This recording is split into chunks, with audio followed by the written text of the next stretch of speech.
राज्य घडामोडी, चालू घडामोडी. बघूया प्रश्न. प्रश्न 1. पंतप्रधान मोदी यांनी 10/2/2023 रोजी मुंबई ते सोलापूर या रेल्वेचा उद्घाटन केले. कोणत्या रेल्वेचा? वंदे मातरम. Next question. प्रश्न 2. महाराष्ट्र राज्याचा पहिला इलेक्ट्रॉनिक मॅन्युफॅक्चरिंग क्लस्टर कुठे तयार होणार आहे? पर्याय क्रमांक 2. पुणे येथे होणार आहे. Next question. प्रश्न 3. खालीलपैकी कोणते राज्य दिव्यांग विभाग स्थापन करणारे पहिले राज्य आहे?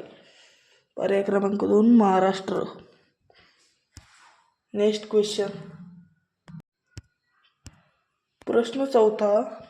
NTI आयोगाचे धर्तीवर स्थापन करण्यात आलेले मंत्राचे पहिले अध्यक्ष कोण आहे? पर्याय क्रमांक 3. एकनाथ शिंदे हे आहेत. Next question.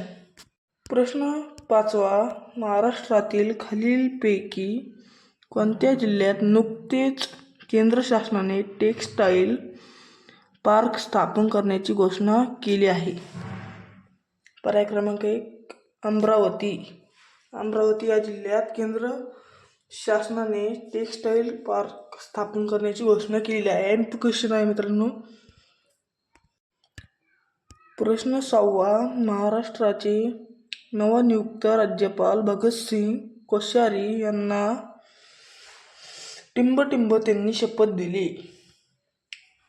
प्रदीप नंदा जोग यांनी दिली आहे. Next question. प्रश्न 7. नुकतेच निधन झालेले खासदार श्री राजू सातव या लोकसभा मतदारसंघातून निवडून येत असत. हिंगोली या मतदारसंघातून निवडून येत होते. Next question. प्रश्न 8. केंद्र सरकारच्या स्मार्ट सिटी अभियानासाठी महाराष्ट्र राज्याची किती शहरांची निवड झालेली आहे? पर्याय क्रमांक 2. 10 शहरांची निवड झालेली आहे. IMP क्वेश्चन आहे मित्रांनो, लक्षात ठेवा. प्रश्न 9. देशातील पहिले वृक्ष संमेलन फेब्रुवारी 2020 मध्ये खालीलपैकी कोणत्या जिल्ह्यात पार पडले? पर्याय क्रमांक 2. बीड येथे वृक्ष संमेलन फेब्रुवारी 2020 मध्ये पार पडलेले आहे.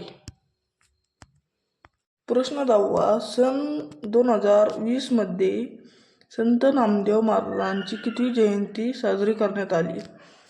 पर्याय क्रमांक 2. 750वी संत नामदेव महाराजांची जयंती साजरी करण्यात आलेली आहे. प्रश्न 11.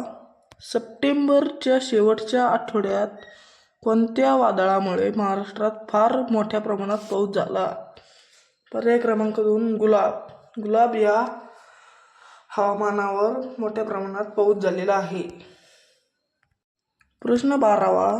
महाराष्ट्रामधील पहिले मेगा फूड पार्क हे टिंब रोजी सातारा येथे स्थापित केले गेले आहे. पर्याय क्रमांक 4. मार्च 2018 रोजी सातारा येथे स्थापित केलेले आहेत मेगा फूड पार्क. प्रश्न 13. मारुती चितपल्ली कोणत्या क्षेत्राशी निगडीत आहे? पर्याय क्रमांक 2. निसर्ग अभ्यासक या क्षेत्राशी निगडीत आहे.